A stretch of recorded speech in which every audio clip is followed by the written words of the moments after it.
Hey guys, thanks for joining me. This is Matt with Doherty Carpet Cleaning. I am one credit shy of being a master textile cleaner. Today I'm going to show you how we're going to go from this to this, the process I use to get there. Alright, so today I'm going to be cleaning this Ottoman here. As you can see, it's in need of a little cleaning here. Client said their kids spilled some stuff on it here, so we may have a little bit of marker or crown or paint. We also have probably some clothes here. It's usually gets staining from jeans, stuff like that. We got some pilling here. So it looks like it's probably a polyester fiber here. So I'm going to walk you through some steps here and we'll get started. First thing we're going to do here, no matter what you're cleaning, we're going to vacuum first. Let's get this set up here. We got a fresh bag in there.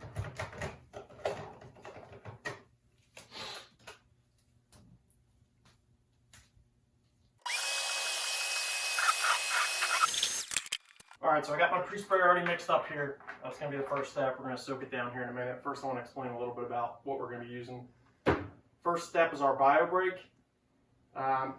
Usually runs like a 9 on the pH scale. Obviously, give you a brief overview, your 7s are neutral. Your cleaners are usually higher pHs. And we're going to rinse with something that's an enzyme that's on the acid side, so it's going to neutralize any soap. Typically, the problem with any spotters that you're using in your house, usually you get a stain, you treat it with a spotter. You think, oh, it looks great, but you don't neutralize it with anything, so over time, as you walk on it, as your pets lay on it, all that soap that's left over attracts the dirt. In time, it makes it worse than if you just left it the original stain. Also, depending, you can usually get a chemical reaction with whatever you're putting on there, and that in turn, once the sun hits it, say you put your spotter on the polyester fiber and the sun hits it, over a year, it's probably going to discolor your fiber, so I always caution using any type of spotters like that. So I got my bio break here. Something like this, it's a little on the dirtier side, so I'm going to boost it with a flex. It usually runs a little bit hotter. It's usually like a 12 pH on the scale. I usually add, for a gallon, this is a 2-gallon sprayer, so I put 2 scoops in there. But typically you're going to get more cleaning power out of it. It's going to break up the grease here. Like I said, your end zone is going to be your rinse. I already got my deodorizer in here. And we got some wood legs here, so we'll clean them up with the squeaky at the end. Now, you got your 2, this is the spotter that I generally recommend. It's your proxy spray. Want to be careful, you only want to use it on synthetics. I don't recommend using it on anything wool. We'll see how this dries up. I got some fans here. I'm cleaning the basement here at my house. I got the floor cleaned up and sealed, so the reason I do that is I can take my tile on and clean the floors after. I also got my dehumidifier running down here to keep it nice and dry, and I'll drop fans on it and make sure everything's drying up nice and neat. So when this dries to the top, generally you can get what's called wicking. Basically your stains deep down in the fiber, or somebody used spotters and there's extra soap down here, so as it comes up to the top, you're going to want to generally treat whatever that is. So if you clean it, looks great, an hour later you're seeing, oh, there's stuff coming up to the top, you're going to have to try to figure out another strategy. Obviously, wet cleaning or hot water extraction, it's not going to fix the problem if you already did that. So you're going to want to either do what's called encapsulation cleaning, or you're going to want to treat it with a proxy, typically something that's peroxide based, to add some oxygen or whatever that stain is and get it to lighten up.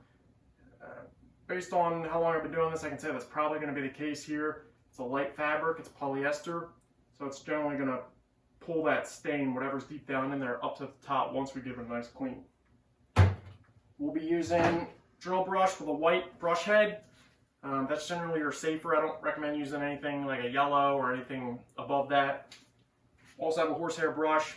This should be fine using the drill. Looks like a durable enough fabric. And at the end here, I got this on Amazon. We're gonna use this to get some of the pilling off of here. All right, so when you spray it down, we'll get started, okay?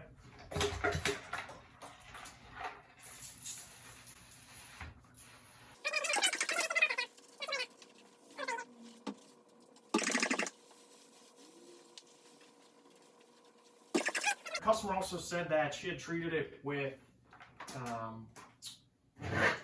some protector when she first got it. So generally that should be pretty safe and help us get some of the staining out. So as you can see here, we're already lightening up. It's probably a little bit due to the amount of soap that we used. Make sure we get it all over the place here. Oh yeah, it's already working here good. So, now your pre-sprays, for all the professionals watching this, you're going to want to let that sit for generally 10 minutes. What I'll do is I'll go in, I'll vacuum a room, spray it, scrub it with a Brush Pro. Then I'll move on to the next room. Let that pre-spray sit for 10-15 minutes. You're going to get better results here. So you can find this white brush on Amazon. It's an attachment for your drill. It's going to be good enough for you. Definitely stay away from the blues and the green brushes, especially on fabric. And as far as spotting things in your house, do not scrub your carpet or furniture. You will ruin it. You'll ruin the fibers.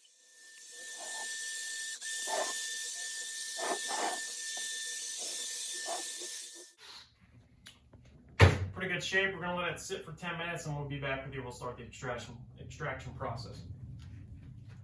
Okay. All right, so I already got my machine here set up. I got my end zone in the rinse already, as well as a deodorizer. I'm going to hit this probably at 250 psi, get it rinsed real good. I'll rinse it once, dry it, and I'll probably rinse it again, especially at the top here. And we'll go from there.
So we're halfway done here.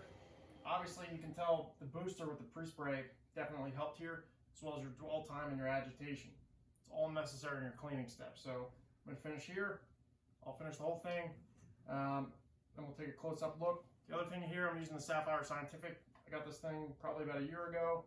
So you get your water pressure up here and it dries at the same time. So comes the water up top here and then it dries here throughout there. So spread some water to the surface and pulls it right back. Definitely better than using a handheld wand because you're going to get too much water there.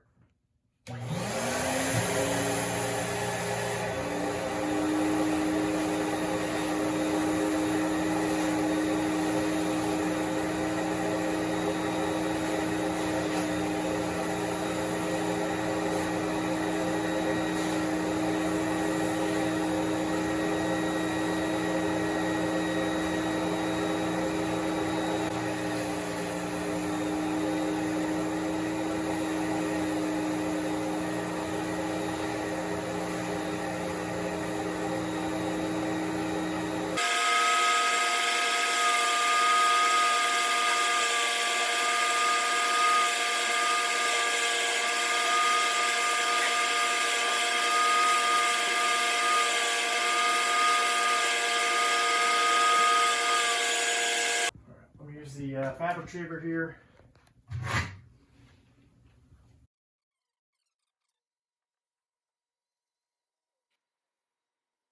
My main point here for the professionals out there, make sure you're charging the appropriate price here by the hour. So again, you want to be making your certain goal by the hour. So if this takes you, I think this took me about 15-20 minutes.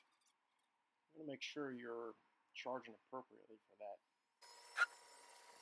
Pretty time consuming. Otherwise, if you're not into doing that, you can always suggest have the customer order it themselves, and then again, you don't charge for it. So it's also another option for you.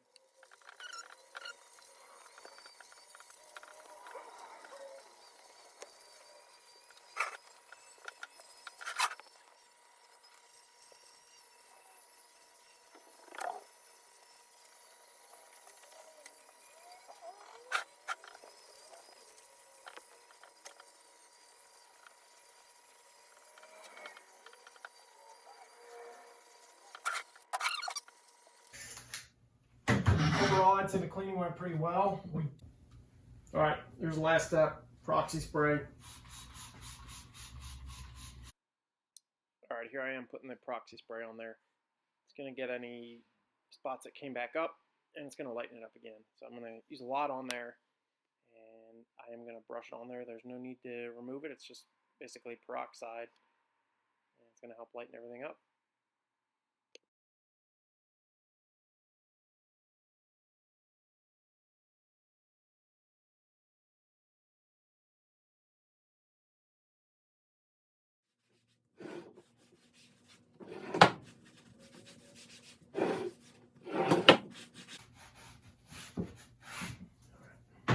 Pretty good there.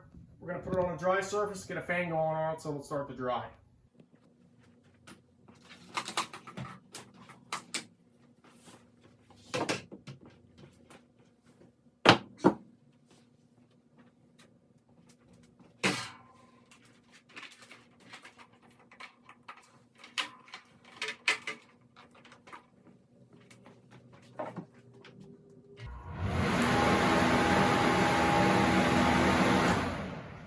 Alright, so for every job I do, you're bringing fans in. This one piece of furniture, obviously I only have one fan, it's not a big deal. I'm going to get the dehumidifier going down here, set it to about 35, 40. We should be dry here in about 2-3 hours. We'll get this going, we'll check back on it a little bit, make sure there's not much wicking going on. If there is, proxy spray it a little bit, or worst case, we could always end cap it. I don't think that's going to be necessary in this case here. Alright, so we'll check back in a little bit, make sure we dry it up nice.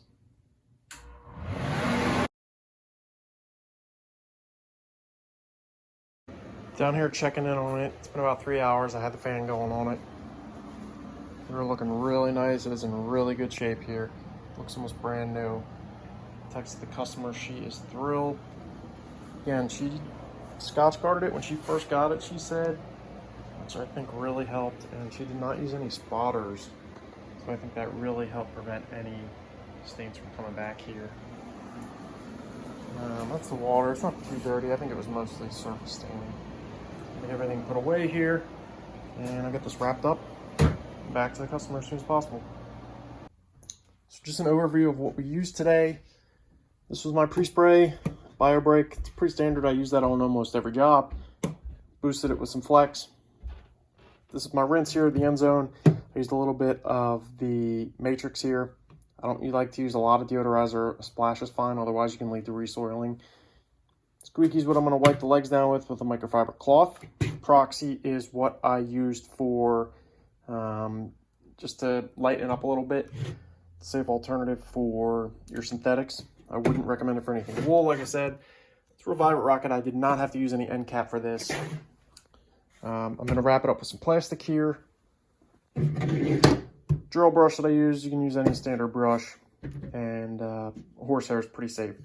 And one thing that I did do, I didn't put it on camera, but everything got brushed one way. You want to especially be mindful of that when you're dealing with your synthetics, like your microfibers, or even your suedes or your velvets.